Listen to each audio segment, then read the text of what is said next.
Welcome back to Fatty Gastronaut. As my birthday vlog continues, আমরা খেতে গেছিলাম হচ্ছে ডন জিওভেনিজ গুড ফেলাস বলে একটা রেস্টুরেন্টে, যেটা মোক্যাম্পো পার্ক স্ট্রিটের ঠিক অপোজিটেই। আর এটা একটা মাল্টি কুইজিন রেস্টুরেন্ট। সবার আগে অর্ডার করেছিলাম fish and chips, 3 pieces fish fry ছিল, তার সাথে টার্টার ডিপ আর ফ্রেঞ্চ ফ্রাইজ।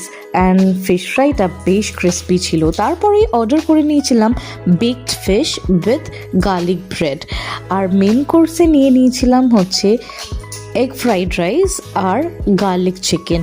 সব কটা খাবারই তুলনামূলক খুবই ভালো ছিল। মানে পার্ক স্ট্রিটের খাবার তো কোনো তুলনাই হয় না।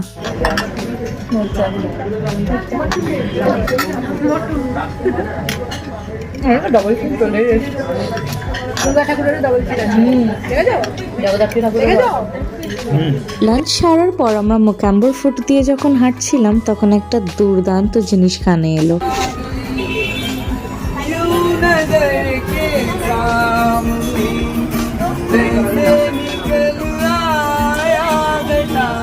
এরপর চলে এলাম ইন্ডিয়ান মিউজিয়ামে। এখন টিকিট প্রাইস করেছে 75 রুপিস করে। আর কি সুন্দর লাগছে না? দেখো পেছন দিকে ছেলেটা কিরকম হাঁ করে তাকিয়ে তাকিয়ে যাচ্ছিল। দাদা কিনেছে একটা নতুন গোপ্রো ক্যামেরা, আর সেটা নিয়ে এক্সপেরিমেন্ট চলছে আর ভিডিওগ্রাফি চলছে।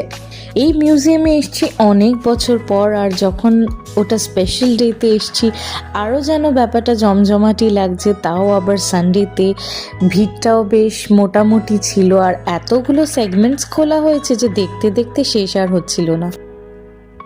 কি সুন্দর আমরা এক্সপিরিয়েন্স করছি আজকে। বার্থডেটা খুবই সুন্দর যাচ্ছে। Thanks to her for making a wonderful plan.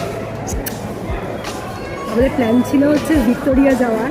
আমি বললাম ওটা আমার ব্লগে বলেছে, আমার প্ল্যান ছিল আমি একটা কেক টেক বানিয়ে নিয়ে আসবো, ফ্রেশ ফ্রুট কেক। তো সেসব কিছু হয়নি, কারণ কাল রাত 1টায় ফিরেছি, আজকে 12টায় ফিরেছি, ঘুম থেকে আমার আসার টাইম হয়ে গেছে। এই কন্ট্রাস্টটা কি সুন্দর লাগছে বলো, আকাশের ইয়ে। ভালো লাগছে। সত্যি কলকাতায় যারা না থাকে তারা মায়াটাই বোঝে না, যে এত ভালোবাসা শহরে এত সুন্দর সুন্দর জিনিস আছে। কি বলবো, কলকাতার মায়া ত্যাগ করতে পারলাম না বলে বাইরের কাজের অফার কোনো অ্যাকসেপ্ট করতে পারিনি। আমি তো পালিয়ে চলে এসেছি, পালিয়ে ওয়ার্ক ফ্রম হোম নিয়ে নিয়েছি, যে বাড়িতে বসে কাজ করবো আর বাইরে ইয়ে করবো। অ্যাট লাস্ট অনেক বক্তব্য দিয়ে ভালোভাবে দিনটা কাটিয়ে অনেক ছবি তুলে মেমোরিজের খাতায় বন্দি করে রেখে দিলাম এই ভিডিওটা।